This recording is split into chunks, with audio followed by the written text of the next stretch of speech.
the Brushback Baseball Podcast. This is episode number 4 for us. Holy crap.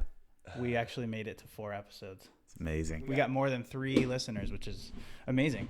So obviously you can see that we have somebody else sitting with us today. Somebody who I'm close to. So I'll introduce him. This is Coach Krill. He and I grew up playing travel ball together. I think I was probably 12 or 13. He's a year older than I was. So, I think, is that when you started playing with the Quakes? Yeah, it's about the same time. Yeah, I was 13, you probably 12. Okay. Yeah. So we've known each other, for the better part of 16, 17 years. And I'll just give you a little bit of his background. So we played youth baseball together. He was a huge prospect coming up out of Aliso Niguel High School. Played in the AFLAC-All-American game. Let's see what else. I have him down as the PlayStation All-American, Rawlings All-American, and the Louisville Slugger All-American. Is that right? Am I missing any? That's right. So, huge prospect. And then he ended up playing at UCLA, where he and I rejoined. That's why I wore the sweatshirt today, Yeah, just go to represent Bruins. for the Bruins. Amazing baseball player, and then ended up getting drafted in 2010 in the 25th round by the Giants, and played, I think, 4 seasons in the Giants organization and made it all the way up to AAA. So welcome, Brett. Thanks for joining on. Welcome. Thank you guys for having me. Yeah. Thank you for the compliments, too. You're an amazing baseball player in your own right, too. Thanks, dude. It's rad to be here with you guys. I mean, this is a cool little setup you guys have. Yeah, and so I was talking with Brett a little bit about this before. I texted him yesterday, kind of asked him to join on if he wanted to do it. What we've found with David and I starting this is that we had a little bit, high school players are following us all throughout the country right now. So I figured, having a guy like Brett, who was a huge prospect coming up, and all of his experience could be really beneficial for some of the listeners out there. And so I wanted to bring him on and kind of share some of his knowledge. Yeah. And I think, too, I didn't tell Tyler this, but I'm really excited to kind of have a first interview, too, and have somebody that was a teammate of his. Because if we do this right, Tyler will regret having us in the same room together. So why don't we start off with Tyler's most embarrassing story that you know? Oh, my goodness. We might need to edit this out. Oh, my gosh. I don't know. Most embarrassing story? So you guys met up back at UCLA. Why don't we start at UCLA? Because you prepped up for high school. Well, before high school, pretty highly touted. What teams were looking at you in high school, and why did you decide to go to UCLA in the first place? Yeah. So did you get drafted out of high school? I got drafted by the Braves late. I was good. Well, I played on the scout team, the Braves scout team. I was good friends with Tom Batista, and he kind of drafted me and was like, "Hey, it was late." I talked to him. I remember Tom. Remember Tom? Yeah. He's a good dude. I think he's still around scouting. But I think most teams had a good feel for me and knew that I wanted to go to college. I was still a little immature in my own right, so I felt like I needed to go to college. Which is the same thing he said, too. Yeah. I said that on our last episode. Yeah. Maturity level. The maturity level is a big thing. It's a question that gets brought up a lot, though, like especially if you're a prospect, college or pro ball, what's the way to go? And I think if the team invests in you in the right way, I think you got to go. But UCLA was kind of always on my mind, and so I had a chance to go play pro ball. I decided against it. There were teams, colleges that were inviting me to go to their spot, but what happened for me, my route was I went to UCLA basketball camp when I was about 10 years old, and I just fell in love with the place. Okay. And I just wanted to go there. That was it. All right. Yeah. I mean, beautiful campus. Beautiful campus. I mean, loved it has it there. everything. So, yeah. Yeah, you bring up like the maturity level for high school versus college, which I kind of talked about in the last episode. But obviously, my take on it is that it really depends on there are obviously guys who are ready to come out and are mature enough to handle going straight into pro ball. But I think for the vast majority of kids coming out of high school, a lot of them aren't. Most of them aren't ready, and I kind of lean towards that college college side a little bit more. Yeah, it's a case by case basis, I'd say. You know, and if you fall in the right system, like a Stanton. I remember playing with Stanton when we were younger, and he was physically mature, but he wasn't by any means a very skillful baseball player at all. But he was just a specimen, and he got in the right system with the Marlins, and they built him up to be this mega superstar. When did you play with him? I played with him the area code games. Okay. And then just, you know, kind of like when you're on the same age and, you know, how that system works. Yeah. That's funny because that was the one player that he said that he was most scared of being on a baseball field with. Yeah. Because he was playing third base. And he was if he hit it, he was hitting a rocket at you for sure, but he'd strike out. He'd strike out a lot. That is a strong human being. He's strong. I mean, Brett's a big boy. I mean, he's what, you're 6'4", 220, something like that? He's like the same, but thicker though, right? Yeah, I think he's like 6'4", 6'5". Yeah, 6'5", but he's got like another. What does he have? Another 40 pounds. 40 pounds of muscle. Yeah, he was a specimen. He obviously still is. But I remember him putting balls out at Long Beach State at Blair Field, like when the wind was blowing in, where nobody was even hitting the warning track. He was putting them like way over the street. That's a graveyard.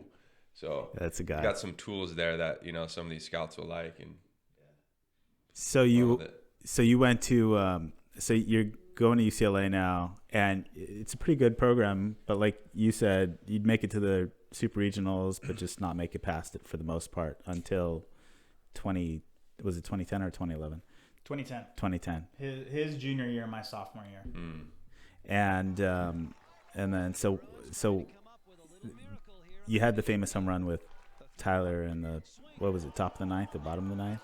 We were the designated visitors team. Yeah. Even though we were playing at home. That's what you do in the super regionals. So we were technically the away team, so it was the top of the ninth. Okay. And so what did you see when you were... did you think this was done? Was it down? Were there 2 outs? 2 outs. 2 outs. What was we were down by 1. Down by 1, and... Adrian Williams on first base. Yeah, everyone kind of just blacked out after that. It was just, there was so much energy on our team after he hit that home run that... I don't even know what to say. It wasn't a walk-off, though. We no, because we were the top. We were the top. And then who came? Rob wasn't pitching that game, was he? No, Bauer was pitching. Bauer. Okay, we shut it down, and then Klein came in right around then. Nasty. Dan Klein. One of the best who never made it ever. Oh, I know. He was probably one of the best pitchers on that team. He would have made it for sure had he not got injured.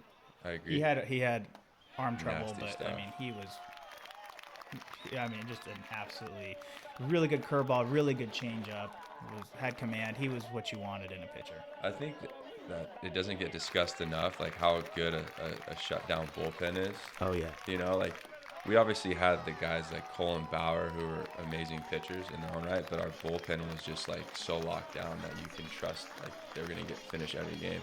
I think that's what made that team so successful. You've seen the major leagues kind of finally address it. Like it used to be that, you know, closers 20 years ago would get like $7-8 million, and then the middle relievers would get $1 or $2 million a year.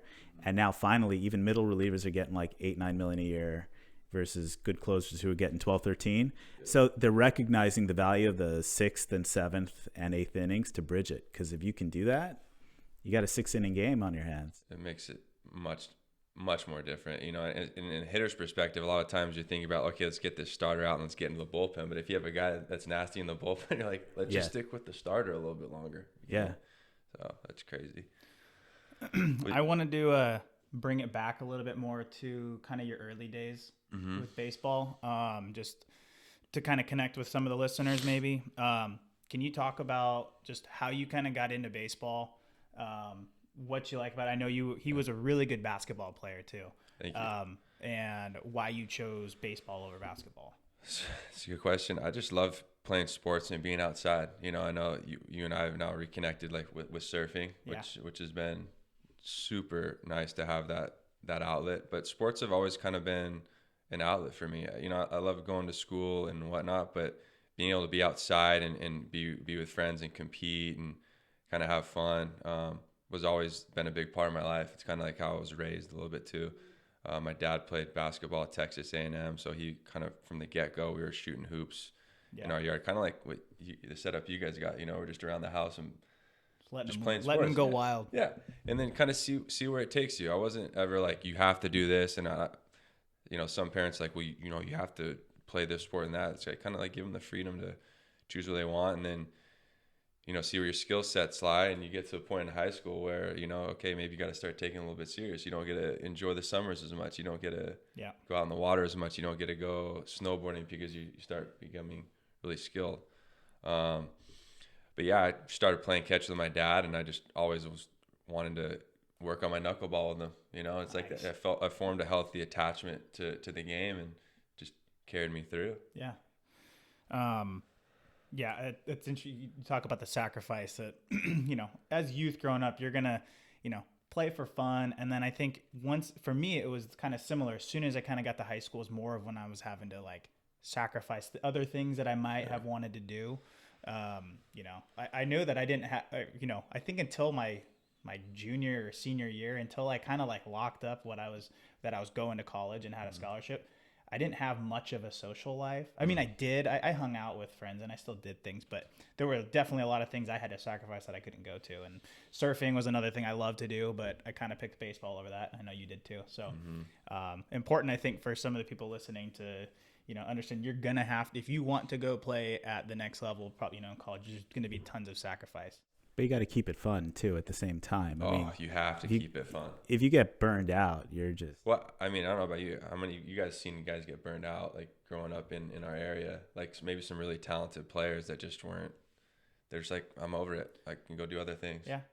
And that's, as coaching now, like you don't want to see that, So there's like a fine line between being like, no, go, and like just like letting them kind of choose their own route too.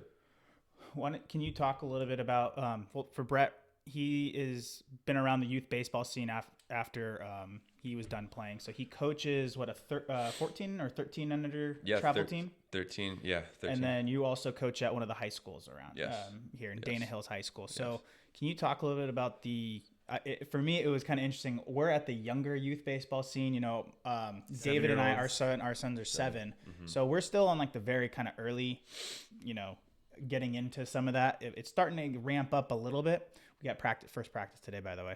Yankees. We're the Yankees. You guys are on the same team? Yeah, I don't know who picked that team. I'm the head coach. So. Are you? Yeah. Nice. But can you kind of talk about, because for me, I played baseball, but I've been so removed from like the youth baseball scene that I kind of don't really feel like I can connect, or I don't really know some of it right now. So what do you see that's been different from when you and I played with the youth baseball scene? Oh, it's changed a lot. I think it's just become so much more intense, where there's so many club teams, or so many like these different teams here and there, and it's like really. And here's a hotbed for baseball talent too, because with Orange County we can play year round, so it's highly competitive. Exactly. It's interesting, man. I don't really necessarily believe to start the kids at like 7 or 8 at on a club team, but they're doing it. Mm-hmm. They're I mean, I'm holding back. I mean, I don't know. It's different in the sense where like there's people that are out there that want to start them as soon as they can. Like if they could round up a group of 8-year-olds with some families that want to focus on just controlling that little system as opposed to playing Little League. A lot of people are trying to take away Little League, which I grew up playing Little League and having fun. I think it's a part of the game, but I don't have control over that. I mean, a lot of parents just want to be around like strict baseball player. Like in Little League, it's a little bit more relaxed and laid back. So you can still hear it sometimes, even at the 7-8-year-old level. Like some of the parents are upset after the draft that their team wasn't all-stars. Well, you're not going to have a team even in college where it's all-stars. Everybody contributes even at different levels to that. So where I get into like what frustrates me about what I'm seeing so far already are how much the parents care about winning and wanting, and they kind of forcing that into their kids and like winning. And you and I, when we grew up, or when we played with, when we were like 11, 12 with John Elliott in the Quakes Baseball Academy here, it was the first thing that you knew was that we don't care about winning. It's all about getting better, working hard and getting better to go, I mean, if you want to play at the next level. That should be all that you are focused about. And I can't stand when I see those parents at some of the tournaments or some of the games where all they want to do is win. And some of the coaches, I'm not going to name any names, but we've coached with a few that just want to win. I keep it real. When you look at Tyler's kids' talent level, I understand now when they talk about drafting bloodlines where it kind of matters. When you look at like some of the other, like if you look at my son, he doesn't have that talent level, but yesterday he's like, "Hey Dad, can we go to the park and just practice?" He got a new glove. And that was probably the best thing to me, was just getting an hour in for him to just break in a new glove and just, Well, those are the moments that it's all about in your guys' own family and your own life, like being able to go and play catch with your dad. And those are moments that like I think people miss when all they care about is winning. Yeah. Because they're just thinking about all the stuff that doesn't matter. Like who cares who won this tournament? Do you remember any of this? Do you remember any of the stuff that we won? Not at all. No. I remember like the feelings and the camaraderie and like working to get better at something that I love. Competitive. Yeah. That's something to learn. And that's what makes baseball players better. If you can have that environment. I know that's what John did a lot at UCLA. He tried to make everything super competitive to where everyone's game's getting elevated. Right. Not to the point where you're competitive or like I actually like want you to get hurt and not play, but to the point where you're getting the best out of everybody. Yeah. So for sure. Have fun. Kids need to have fun right now. Play ball. I've said my thing is I think the only thing they should be worried about is working hard, getting better, and having fun up until maybe around high school, like 15. And is when you can kind of start to care a little bit about winning. I mean, I was pretty competitive and I wanted to win. It's when I was at Mater Dei. Yeah. It was still about getting better though also at the same time. But I think that's where it's going to be hard to say, when you're in high school not wanting to win, like you want to win a little bit. It is nice to be on a winning team. I'm really, no matter what you do, I'm not going out there like looking to lose, but it's also nice to, learn from failures and move forward too. Yeah. We were talking about earlier. So, we just covered kind of having fun too, but we also talked about kind of kids now with social media and Instagram, and where's that balance between having fun and actually putting in the work, putting out that image that you're putting in that work or actually putting in that work and stuff. It's a tough one because I know Major League Baseball wants players to market themselves more, so these kids are seeing these baseball players or whoever's running their accounts post this stuff. Yeah. So and then they're like, oh, I got to be like that. Yeah. And it's like, well, these guys that are playing for a living, they grinded hard to get there. Now they've hired someone to post these things on there. So I think it's the tale of, put the 10,000 hours in, or, you chop the wood, do that kind of stuff. If you want to be successful, anything is, whether it's be the best piano player, basketball player, fisher, whatever it is, you got to put your time into it. And if your brain's getting taken away by the social media aspect, you're not reaching your full potential. And I don't think the young kids realize, if they're not around like good mentors, like how important that time is when you're young to do that, because as you get older, you have all those other things that require your attention. Do you guys agree? Yeah. You know that? For sure. Do you have your kids have phones and do social media? No, okay. Not yet. That's good. You Not guys yet. probably have the video. Well, yeah, I mean, at some point they've got to, it's just the reality of society, and you gotta, and they have to adapt to society, but there is no shortcut to hard work is kind of the I think you can manage the social media as long as it just doesn't get sloppy. Like if your brain's just so attached to it and like it's always on it, where some people, that's where it's become. Yeah. Well, it used to be too, like if you got picked on in high school or whatever, you could go home and that was your safe place. Sure. Now you don't have a safe place anymore. Yeah. I remember and that. You and I were kind of, I remember that. I mean, I guess we kind of grew up in the era where it was just really starting to just kind of come about with Facebook, was like in high school. And even with like when we were in the minors, I think Twitter and stuff and Instagram was fairly new. So I think we hadn't really like seen some of the guys, like some of the kids are today, how they are, we were kind of more developed and already playing kind of.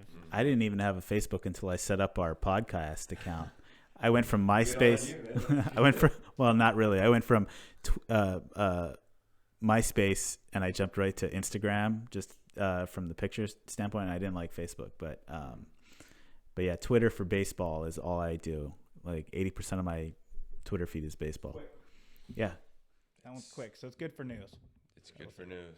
It's good for news. Good for sure. quick updates, trade rumors. You had anything about Mookie Betts? I have nothing about Mookie Betts. I'm kind of upset about that. I kind of want Mookie Betts on the Dodgers now. But, there's rumors.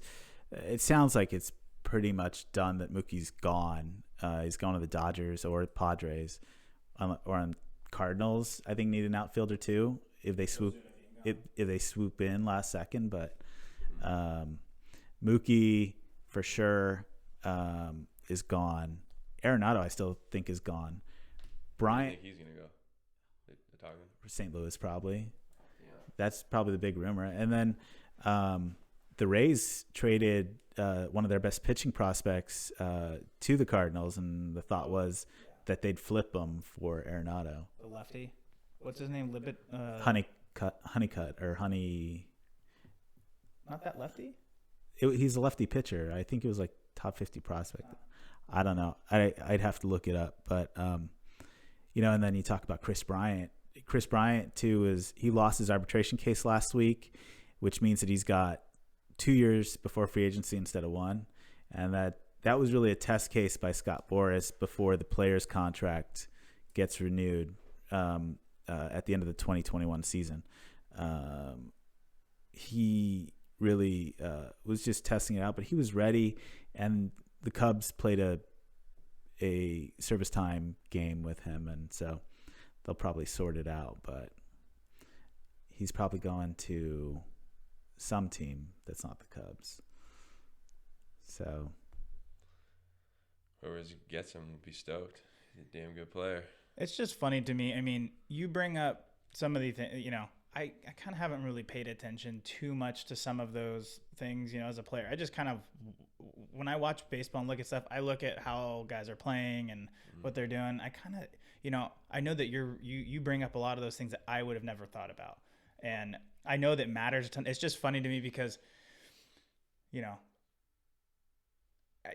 don't know. It kind of takes away from just getting out there and playing, And it's funny, even I look at that so much, and then just talking to Brett before we set this up, and we'll talk about it, is there's so many dynamics to the business side of baseball that players and kids in high school don't even think about, don't even know until you're probably in the system already that you get to. So definitely the Bryant thing is a huge business side, and that'll get dealt with by the union in a couple of years. But how do you think we merge that part to help some of the high school, the younger players understand how much of the business side of baseball it is, but not like saying, oh, baseball is all business?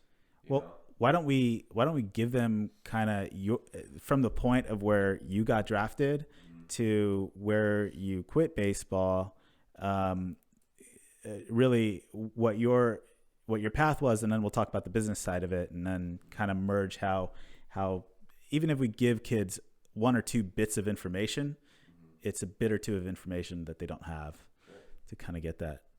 So you got drafted in 2011 or 2010? Drafted 2010 by the Giants, 25th round. I signed late, which was a bad idea. When you get a chance to sign, you want to get out there and play and have a good first impression. So I didn't have a good first impression with the organization. And then can I start? How come what was the I thought I was going to go back to school. Really? We had that really sick year in 2010. And I'm like, and we lost in the finals. And there was a part of me that was just like, we got to go back and finish business. Because we did have a good team coming back. But then that does have a side note. Brett was under the controversial. So we lost in 2010 to South Carolina when Whit Merrifield hit the walk-off against us. Brett was playing in right field, and I think he grabbed the ball, and it was always up for debate because I think Whit Merrifield was asking for that ball, the walk-off hit, and Whit was my roommate in the Cape Cod League that summer previous. So he was texting me like, hey, Does Krill have that ball? Tell Krill, give me that ball. And He was so fired up for that ball. He ended up getting it back. Did he? I ended up sending it to him, I think, a couple years ago. That's funny. But the reason why I grabbed it is one, because I didn't know if one of the fans were going to come and jump and snag it. And then two, I was also bummed out that we lost. So I want to take it home with us and be like, hey, guys, this is motivation for the next year. Right. But then obviously John would have been like, we're sending this back. Because he called me a couple times. He's like, hey, where's that ball? We need to send it back to South Carolina. I didn't know it got the Savage or anything. That's funny. Yeah, it did. But okay, but that was side note. But you can continue on with. Where were we? Were we going? You were thinking about going back, so you started late. Okay, so I started late. It's important you have a good first step in relationships in any organization.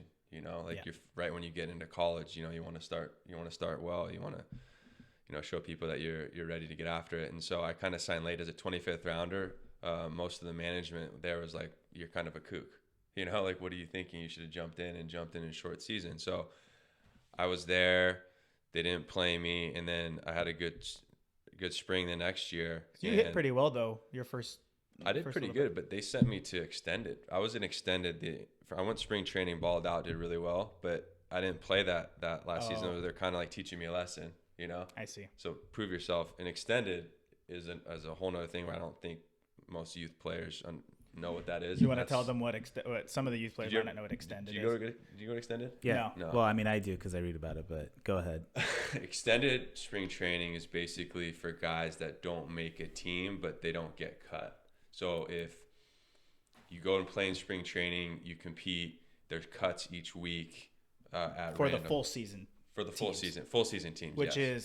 which is A ball and above. And it's at their spring training complexes usually, right? Yes. All right. Yes. So you stick around for the few months until about summer. And short then you season go out and starts. play your half a season. March, April, May. Yeah, April, May, June, and then the season starts like mid-June, right? So you're watching everyone else go and play. You're not hurt, but you're still practicing at the facility, and then you're playing some games with other extended teams around the area. In Arizona. We played in Arizona. A lot of the younger Dominican players too. Latin players. Yeah. That sign when they're 16. So you're playing with mostly them for sure. Which some of those guys are just so talented, but they don't know what the heck they're doing. Yeah. So they take a flyer on them. And coming from like such a structured program like UCLA and going into that, you're like, whoa, this is gnarly. Yeah. But yeah, so I did that, and then I got a chance. As a later pick, you're expendable. You got to prove yourself every day. So I got a chance, and I did well my first go around in short season A. I did really well, and then made the team the next year down in low A. And that was 2012. It was 2012. I did pretty good. Prove that I could last a full season. They talk about guys being able to last a full season. How many full seasons do you have under your belt? Because they really want to see guys that can hold off another month after, so they can play in the playoffs. Yeah. What kind of grit do you have? What kind of ball player are you really? And so I showed I could do that, and then I went to AA. And this is what came about, where you asked if I was injured, right? Right. And there's this thing called the Phantom Disabled List, and it's something that not many people know about. But is that okay? Moving. Just bouncing off of there. There. The Phantom Disabled List is where you basically get put on the disabled list, and you're not hurt, so you don't get sent home, you don't get cut, but you're just kind of hanging out with the team. Kind of holding a roster spot. Yes. So does that give you the ability, they flip you up and down if you've got a phantom spot to go switch between AA, single A, AAA, plug you in where you want? They could. I mean, but if you're on the DL, like say you're on the DL and AA. They won't be able to put you to play on AAA. No. Yeah. No, they'd have to like reactivate you to go play. Don't those phantom which sounds spooky. Doesn't that show up in medicals though? Yeah, it says that you have a hamstring injury, but you don't. So really... I got put on the Phantom also my last year in 2013 when I was in AA, and it was at the point where I kind of knew I was probably going to be released at the end of the year, and I'd seen other guys who had gone on the Phantom, and then they're usually gone either that season or the off season. So I kind of knew it was what was coming. But yeah, and each time I came in, it was like, what do you want it to be this? I think I had 3 different stints on the Phantom that year, and it was like, what, you aren't hurt, but it was like, what do you want to be hurt with this time? And I think, it's like, take your pick. Yeah. I got bad hemorrhoids this week, so I'm out. Realistically, did you know it at the time or not? When you're on the Phantom list, are you able to get off of it through a certain amount of play, or did you not know? I guess for the kids that don't know, once you're on this course, is that kind of it? Kind of a little bit. I think with that organization, it is. Yeah. It would be. I wouldn't think. I don't know. Maybe you may have heard something like this, but it's probably a very low percentage of the time for somebody who's been on the Phantom to then work their way back up and get to the big leagues or get, and actually get. I would love to see the percentages on that.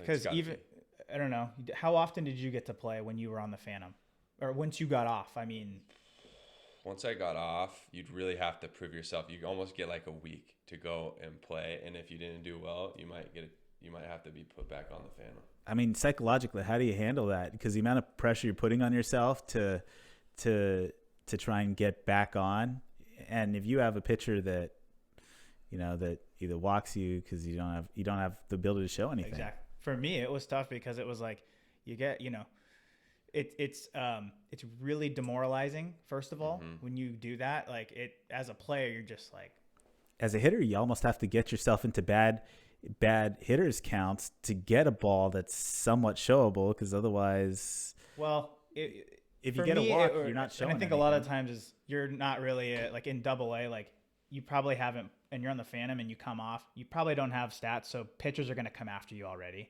So you're probably going to get a heater. You're probably going to get a heater. Ambush 1 or 2. Unless, which sucked because I felt like every time I came off, I was hitting right before the pitcher spot. Yeah. So they were either trying to walk around you too, So, yeah, it was tough. And even then, it's like you come in for a pinch hit at bat, like at the very end of the game, or you go in as a pinch runner or play like a defensive replacement. So staying like even locked in after that, it was really tough, I don't think I really handled it very well. I don't know about you. No. You're maybe you're getting a start like once every 5 days or something, 4 or 5 days after you coming off the Phantom. That's kind of where I was at. It's so hard. I mean, you're not in the flow of a game. Like when you're just playing every day and you get in that rhythm and that flow, and your mind knows you're going to the ballpark, you're going to be in the lineup. It's much different. Yeah. Wouldn't you say? 100%. Just like pinch hitting. I think pinch hitting has got to be one of the hardest things to do in anything. Being a pinch hitter. Yeah. Being successful at it. So. Yeah. And it's just, I think for some of like the younger guys that are listening, like when I was I never even thought about like doing that. It's always for a guy as highly touted as Brett was, or, even I was kind of a prospect at one point, to be able to go straight from that to, to being in that position, you have to learn to, if you're going to deal with it, you have to learn to be mentally strong in those situations. I think that's one of the biggest parts that needs to be discussed in development is the mental side of the game. Yeah, for sure. How do you keep your emotions within check? How do you understand, how your thoughts work? And me personally, I didn't spend that much time looking into that stuff. I just thought, you go play in sports and just go, go after it, get after it, and beat some. You either win or you lose. Don't lose. But have fun. Right. And then as I got older, I started understanding like the mental side of the game and how much some of these really great players invest a lot of their time into the mental. Like, I mean, really, that's what separates the great guys from being, just an average player, is like they're mentally so dialed in on like the system as a whole, the business, themselves, their family, all that stuff. you know, as opposed to I'm just a baseball player. Like it's so much bigger than that. And I don't know about you, but I was kind of similar. Like growing up, I was talking about this on our last episode. I didn't really have any of that developed until our sophomore year of college. Sure. I don't know if you, or Sure, my wait, sophomore year, with your Ken junior Revisa? year with Ken. We talked about Ken last time, and that was That changed my life, dude. so huge. I mean, it changed your and my perspective on how we were as baseball players. It gave us a huge advantage. It was a turning point in, I think, in my career where I became, my freshman year, you saw I was not very good. I just didn't have any mentality. I was soft, you know? You're still pretty damn good. I was good. I had, you're I still had going to- talent, Yeah. but Yeah. you saw what happened when I went from my freshman year to my sophomore year. Oh. It was two different players. Of course. And that was a huge thing for me. But for any of our listeners out there, like that's one of the, I guess if I had the biggest, or, you know, the best advice to give was to start to develop a strong mentality and being tough, mentally tough, learning some of how to deal with failure. And a lot of it's through practice. You really have to work at it. So I don't know if you carried that into the minor leagues too. I did. Well, you talked about pressure a little bit, you know, dealing with pressure and stress. Right. And one of the biggest things I learned from Ken Revisa was just the idea of breathing. Well, I went to Fullerton. I was a student, and I had him. I was telling Tyler during September 11th, which to have Ken, you know, guide a bunch of 20-year-olds through September 11th was whatever. But yeah, it was breathing. He had this funny thing. I don't know if he did it with you guys, where he would jump onto the top of a table and show you his ass and look at his leg veins and go, see this? Because he had like varicose veins on one leg, but not on the other, because he held all his pressure and all of his weight mentally on one side where he carried himself. Rest in peace too. I know. I saw that a couple years ago, but he would tell you to get out of your head basically and just breathe. Well, it sounds so silly, you know? Like, yeah.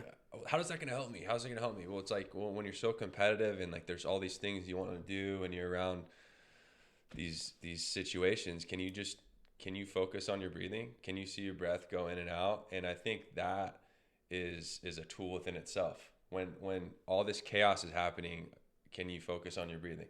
That really helped me going up to the plate. That coupled with the focusing on being present and when you are present. For sure. He always talked about this I think was the biggest thing that separated for me was he said, when you step in that box, you are present. Mm-hmm. And that is, you know, that's where that's where you compete. You are in that box, you're looking down that pitcher, and you are present right now. Doesn't matter what happened earlier in the day.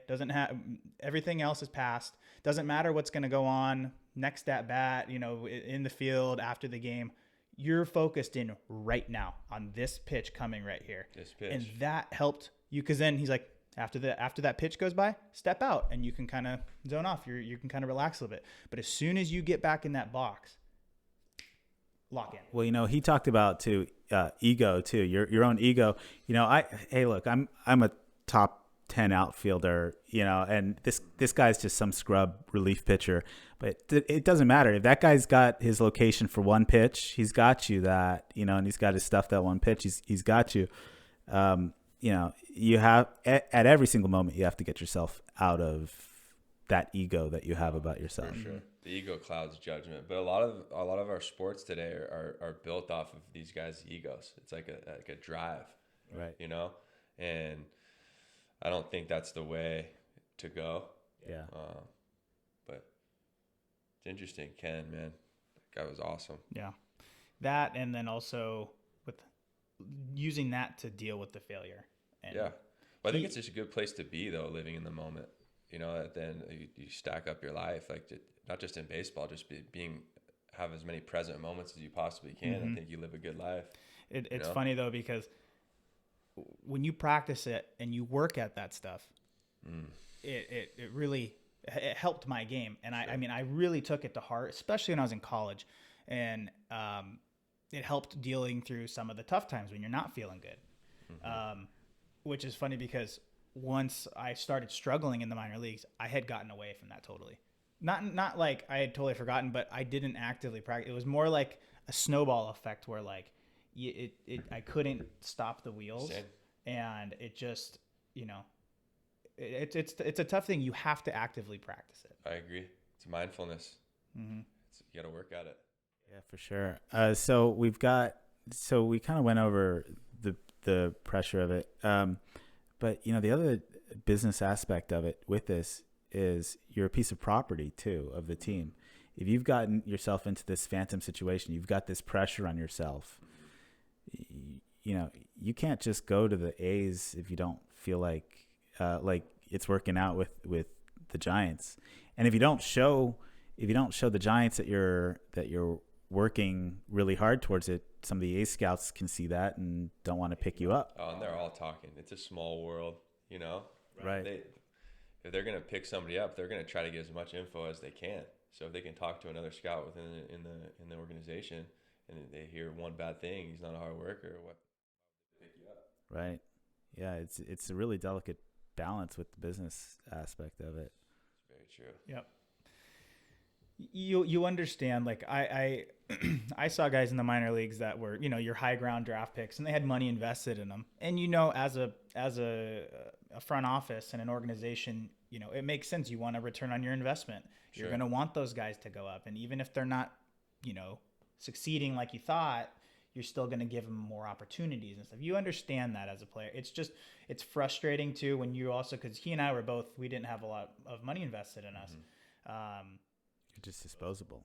You can be. And I can't tell you how many guys that I played with and saw that were really, really good players that I think could have played in the big leagues. Mm-hmm. But same thing, they were either a free agent sign. A buddy of mine that I thought was one of the best defensive players, and he could hit a little bit.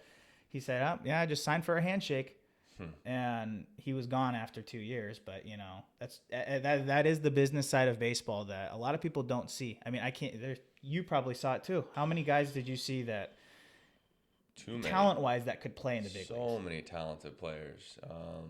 And a lot of them would get discouraged about the business side of it. They're like, this is, I understand where I'm at. Like, I don't want to have to be proving to these GMs or these people that are making decisions. I just want to go and play baseball.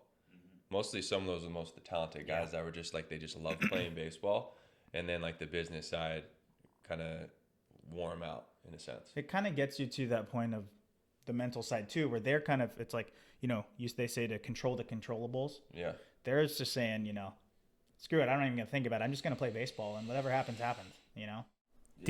Do you think if you were maybe a higher round draft pick and they would have invested, do you think, what could they have done as an organization or any other organization, not just the Giants? I'd love to blame the Giants, but could they have done anything to kind of unlock whatever that delta is to get you from AAA or to the major leagues? That's a good question. I think ultimately you can't blame anybody. I take full responsibility and ownership for my game. I just didn't put up the numbers that needed to be there. So I think the Giants are a first-class organization. But there's saying that to a Dodgers fan. I mean the minor leagues are a grind. Talk about fandom, talk about having fun. You got to enjoy the process of it. And so sometimes if they invest money in you, it can take you don't have to think about some of these other things of what if I could be doing something else to be enjoying my life a little bit better, as opposed to just being down in the minor. Like, you don't want to be in the minor leagues too long. It's not the place to be. And I think that's the system's set in place for that. They don't want guys to be in the minor leagues when they're 32, 33. They say that it makes the grind of the minor leagues and the food and the travel and all that stuff makes the big leagues that much better. Yeah. But it is, you are absolutely grinding. You're not eating good food. Your travel's tough. We've had I was in the Texas League and we had 16-hour bus rides. I think it was the Dodgers like 2 or 3 years ago were the first organization to do full meals at every clubhouse, at least 1 or 2 meals a day. That's rad. Is that you said 2? It was recent? Yeah, like 2 or 3 years ago, of just all healthy organic food, but you get like one meal of that or 2 meals of that a day. I don't know, how many it was, but I think more of the clubs are starting to do that, because you've got athletes who are supposed to be in prime peak position and they're eating hot dogs and ramen soup and Taco Bell. Yep. I'd go in the off season, I'd work my butt off, and I would eat really good. I'd do everything to put myself in great position to succeed in spring training. And then you go and play in the minor leagues, and you don't making that much money, so you kind of have to eat what they're giving you. And then you do these bus stops at McDonald's or Subway where you're not getting real food.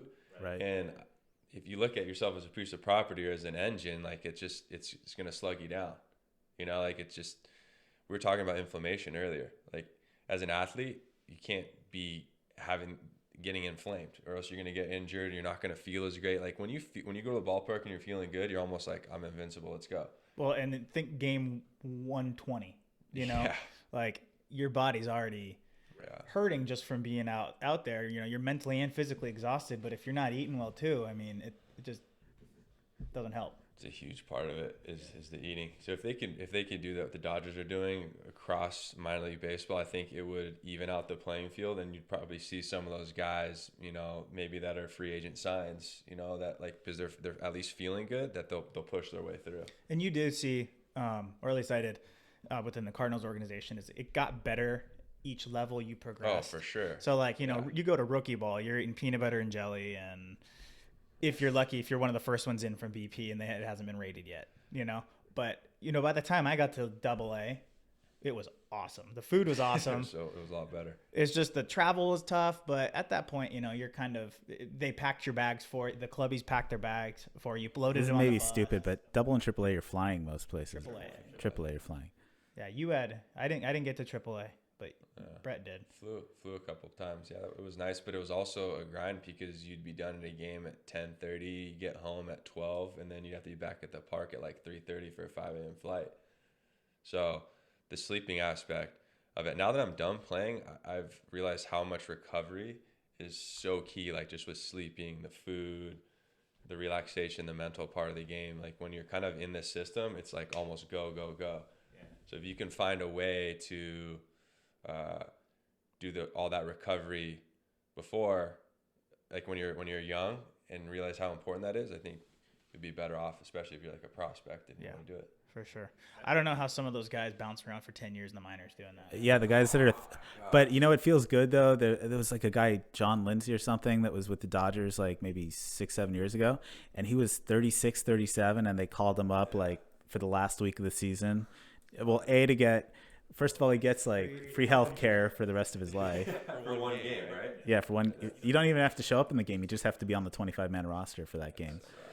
And basically, yeah. But that, making probably $12,000, $15,000 a year, or maybe because he's on 40-mans for a couple of years, like 40,000, 50,000. But it's still a tough life at 30. It's a grind. It was a grind for 3 years for me. So I guess maybe that's the thing to take, is because people don't think about it. Maybe understand that you are in a system. Consciously think about that, but also you have as much control as mentally you're willing to allow yourself to have control over. If you're able to control yourself. Yeah. In bottom line, it comes back to you. You can control whatever you can control. You control how you prepare, how hard you work in the off season. Yeah. How you go about, your mental preparation for the game, studying up on pitchers, scattering, that type of stuff. You can control that stuff, and you can, as long as you do the preparation and you play hard, you play the right way, that's all you can do. Sure. Control the controllables, and for sure. At the end of the day, if you say you do that, that's pretty good to me. And I think research too, do research, go to these minor league games, talk to players, talk to people that that can help you along your path. Right. Don't be afraid to reach out. Don't be afraid. Yeah. I agree. I think so. So with the 13, 14-year-olds, they're teaching them fundamentals like how to double switch and whatnot, right? I knew you were going to bring that up.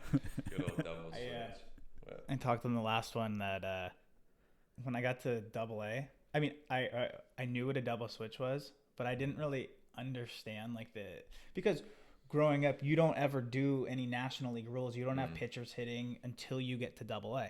Mm-hmm. And so I never really, I was a bench player in AA, and they were, as a bench player, you usually, when you get to that spot where they might do a double switch, the bench guys should be either ready to go in or hit or whatever. Mm-hmm. And I was sitting there on the bench just chilling, like hanging on the rail. Yeah.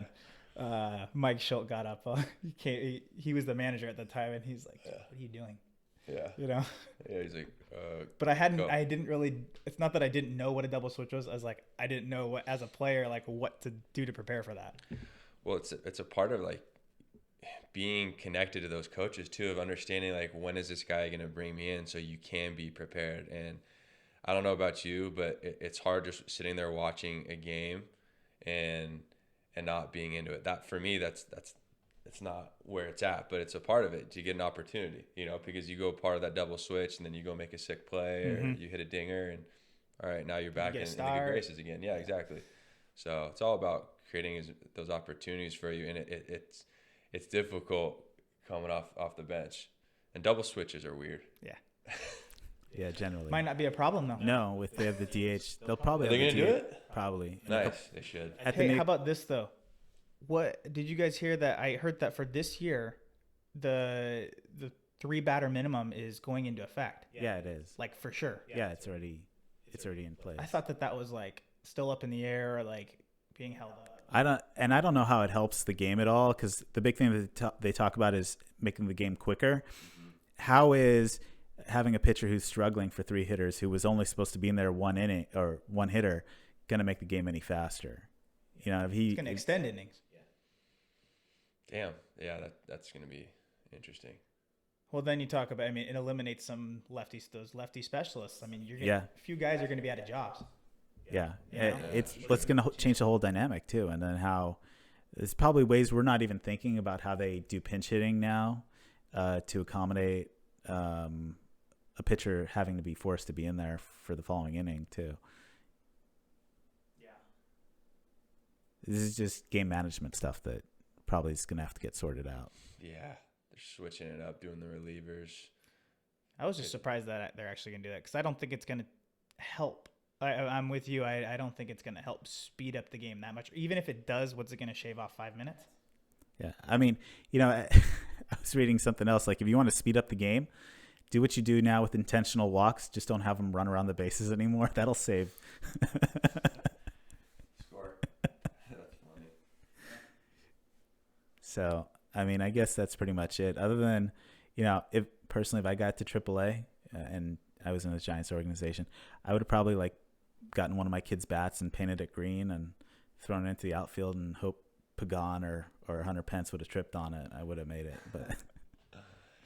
Damn. Yeah. I was competing with those guys for sure. When you were there, because 2014 they had won the World Series, right? Yeah, they were 2010, 12, and 14.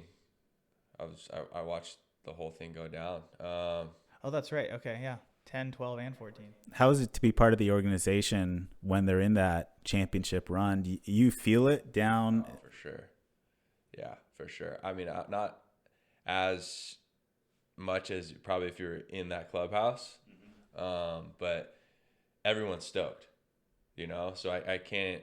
That's all. My experience is that everyone they were winning championships, so everyone in the minor league process thought everyone was doing everything right. So it's nice to be a part of a group where everyone's happy and you're winning.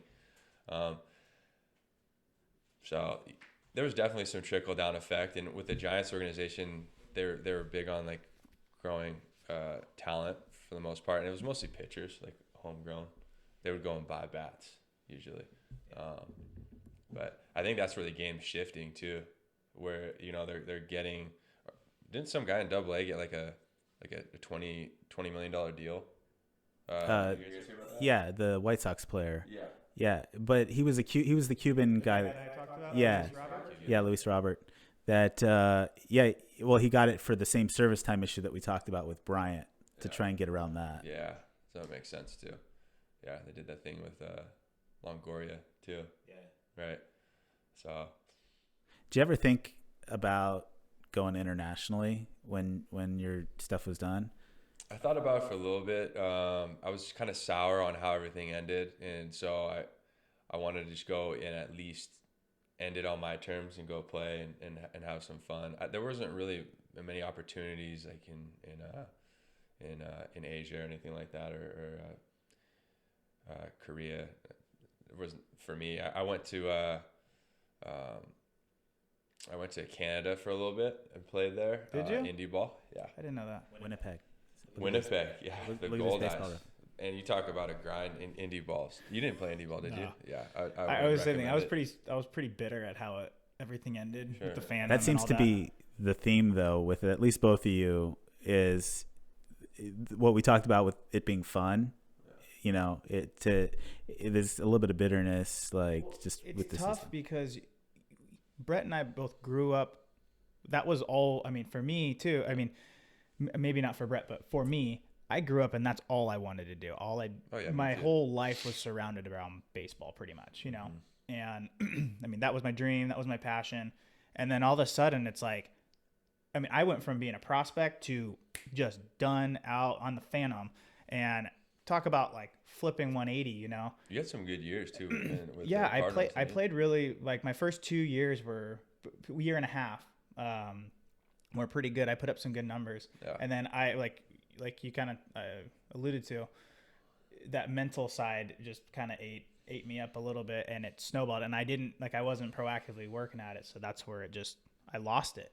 And so I was bitter. And like, I remember that next baseball season right after I was released and I wasn't playing anymore, I couldn't watch a major league game. A bunch of guys have been like that too. We were talking to Claypool. He's like, I couldn't watch a game at all. I couldn't watch it. Yeah. And like, because you turn it on, you'd see guys that you were playing with, or like, even now, I mean, you still turn on the TV and it's all guys that we played with. And it was hard to watch at first because, you know, you feel like you failed. You feel like, what's my life? And you kind of have to figure out what's next, you know? Sure. And for me, that was really hard, and it took me about a good year and a half. I mean, I didn't even look up any baseball stats. I was kind of out of it for 2014, and then 2015, I kind of came back around, and that's where I started to kind of get back in. I mean, I came to grips that it's okay that I didn't make it, but I can still love the game. So you said you wanted to end it on your own terms.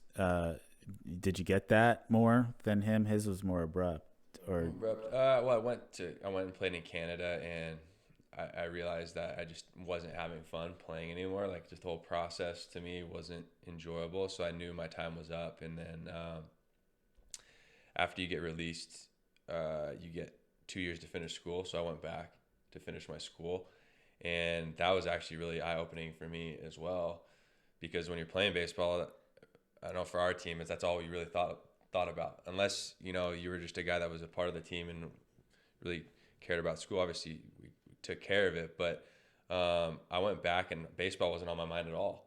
I just went and... You were a student. I was a student, and I was like, damn, this is such a different experience. I was like, oh my gosh. I will say that because, you're grinding. All through college, you're grinding. You have no time for, you know, barely any time for yourself to do anything else outside of baseball or working out or whatever. And then you all of a sudden, like, get this freedom, and it's like, you know. Oh, my gosh. It kind of liberating, but also very unfamiliar and uncanny at the same time. Because nobody else that we knew was going there. I didn't know anybody. I went back and I didn't know anybody. Yeah. And you used to being an athlete and all these things being not like handed to you, but you're helped a lot easier, and not anymore. And so I was happy for that, actually. That actually really helped me out. I'm like, damn, okay. I kind of wish I was able to do this when I was playing, be that dialed in, but like, I just don't think humans are capable of doing that. You know, as far as like how competitive you are, if you want to play in the major leagues, you want to go get drafted, like that's your thing. It's on your mind. But I was grateful for that experience. And so that was, to answer your question, I was able to kind of like bury the hatchet with my playing. I knew I was done at that point. But I also started coaching some kids at our facilities at UCLA while I was finishing up school, and I was like, oh damn, this is cool. You know, I don't know if I want to be like a head coach someday, but it was just nice to give that information to some of the players that are coming up, that maybe some of the stuff that I didn't receive, and that's like what you guys are doing right now. You know, like helping some high school players, or just giving some insight to what kind of process they're getting into. You know, especially if you love something, it's nice to get some true valuable information, as opposed to, like, sometimes I call eyewash. You know, sometimes you watch ESPN and you're not getting factual info that's gonna help you along your way. So I think like what you guys are doing is actually can be really beneficial to some people that love playing baseball. Yeah. Hopefully. Well, thanks. Yeah. We're hoping to just, like we said, relay some of the information that we had, what we would have done differently, Sure. things we would have thought about more, to hopefully help that next generation coming up. Yeah, I think this was really good as an episode from the mental aspect of yourself as a player too. So I think that's about all I have. I don't know if you guys have anything else you guys want to bring up. absolutely not. Well, No. we'll put, for anybody who's listening or watching locally, we'll put Brett's info in if you want to schedule any, private hitting stuff. I know you still do that, so we'll put his information down in the in the bio. But yeah, next week, it looks like we're going to be having another ex-teammate of ours at UCLA, who is a Major League Baseball free agent. Let me start that out. One of our teammates who is a baseball agent right now, and just kind of get his perspective for, if you're looking to, if you're a high school player, like, what you kind of things you should be looking out for. Because that's something, again, I didn't ever really think about. So, but I think our next episode, he's going to come on. That's awesome. Yeah. I'll be rad to have him on here. Yeah. And thanks again for having me. Yeah. You guys. Welcome on anytime, dude. For sure. Anytime. We can always do a 3-person thing. Yeah. Anytime. Yeah. Like We'll have to do it again. We'll get the third mic figured out. We're actually having a mic problem. Yeah, sorry for anybody if this is. We've had the camera. You guys will figure out. You'll see the camera's cutting out again on us. So we apologize for that. I'm gonna try and see if I can get a better camera that doesn't just shut off. Or maybe anybody who's listening that knows can send me a link of something that might be a little bit better. But for now, this is what we have. So, but thanks for listening, and we'll see you guys next week.